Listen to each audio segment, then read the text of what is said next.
Good evening, everybody. I am Shahid Alam. I am a student of class 7th in Gulbagh Public School.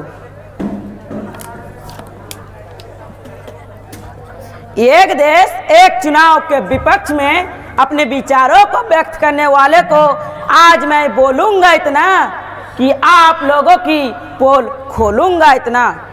आप लोग डूब कर मर नहीं पाएंगे क्योंकि आप लोगों को पानी नसीब नहीं होगा इतना, पानी नसीब नहीं होगा इतना। प्राम आदरणीय सभा के अध्यक्ष, निर्णायक मंडली के सदस्यगण, अतिथिगण, सभी श्रोतागण एवं मेरे स्कूल के छोटे बड़े साथियों, सबों को गुलबाग पब्लिक स्कूल के 8वें वार्षिक उत्सव में सभी को सलाम अर्ज करते हुए आज के बाद विवाद का जो विषय है, एक देश एक चुनाव का विपक्ष, अपना विचार प्रस्तुत करना चाहता हूं। माननीय अध्यक्ष महोदय, आज मैं आपके माध्यम से यह मौजूद लोगों को एक देश एक चुनाव भारत के बेहतर भविष्य के लिए आवश्यक है या नहीं के जवाब में मेरा आसान और सीधा जवाब होगा कि यह हमारे देश के लिए कभी भी ठीक नहीं हो सकता। जहां हमारे विपक्ष के साथी इसे नितांत आवश्यक बताते हैं, शायद एक देश एक चुनाव से हुई परेशानी को नहीं समझा है। जी हाँ उपस्थित सज्जनों, एक देश एक चुनाव से होने वाली सबसे कठिन परिस्थिति से, कठिन दौर से देश को, हमें और आप लोगों को जिस बिंदु से गुजरना होगा वह एक देश एक चुनाव। एक देश एक चुनाव से आपसे और हमसे सरकार से सवाल पूछने की और विरोध करने की अधिकार छीनती है, जिससे होकर मेरा देश गुजर चुका है और जिससे ठोकर खाकर मेरा देश एक चुनाव की प्रक्रिया को खत्म कर चुका है। भारत एक लोकतंत्र देश है जहां देश में एक देश एक चुनाव ना होने के कारण केंद्र में बैठी सरकार से सवाल पूछती है और जरूरत होने पर विरोध भी करती है। आज देश में एक देश एक चुनाव ना होने के बावजूद सत्ताधारी को पर्याप्त सीट मिल जाने के कारण जो देश में हो रहा है, शायद मेरे विपक्ष के साथी इससे कुछ सीख नहीं ले रहा है। आज देश में पर्याप्त सीट मिल जाने के कारण बतख से ऑक्सीजन, गोबर से इलाज और नालियों के गैस से चाय बन रही है और जिसका चुस्की मेरे विपक्ष के साथी बड़े आनंद से ले रहा है। जो हास्यास्पद है, जो हास्यास्पद है और जो हास्यास्पद है, लेकिन आम जनता द्वारा इसका कोई सवाल नहीं है और सरकार द्वारा इनका कोई जवाब नहीं है।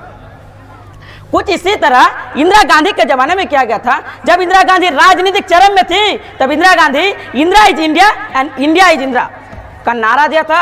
लोग इंदिरा गांधी की पूजा करने लगे थे और जब इंदिरा गांधी राजनीतिक घमंड में आकर देश में आपातकाल लगा दिया और तानाशाह बनाने का षड्यंत्र किया और उसी समय राजतंत्र और समाचार तंत्र दोनों टूटकर बिखर हो गए और उसी समय भारतीय लोकतंत्र की रक्षा की तो वह चुनावी यंत्र।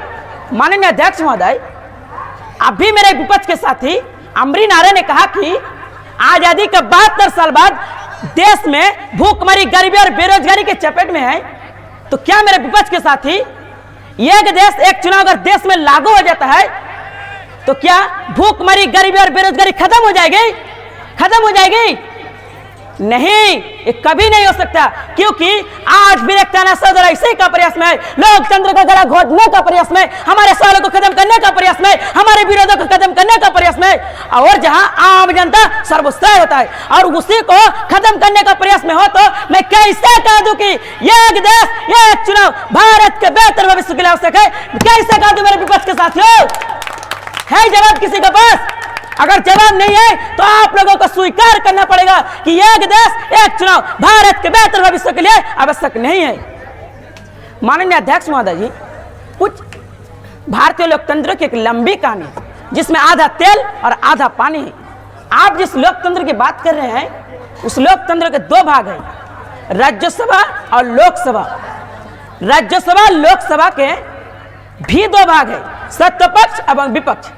सत्तापक्ष एवं विपक्ष के लोगों के पास भी दो अधिकार है कि वो एक साथ दो सीटों पर एक साथ चुनाव लड़ सकता है। जब सारी परिस्थिति में नेता ने अपने फायदे के लिए दो दो भाग बना रखा है, तो फिर आप किस बिना पर एक देश एक चुनाव की बात कर रहे हो?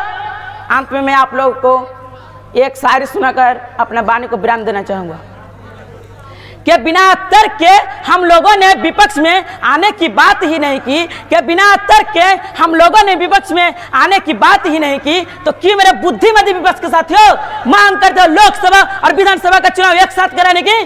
क्यों करते हो मेरे विपक्ष के साथियों? धन्यवाद। जय हिंद, जय भारत।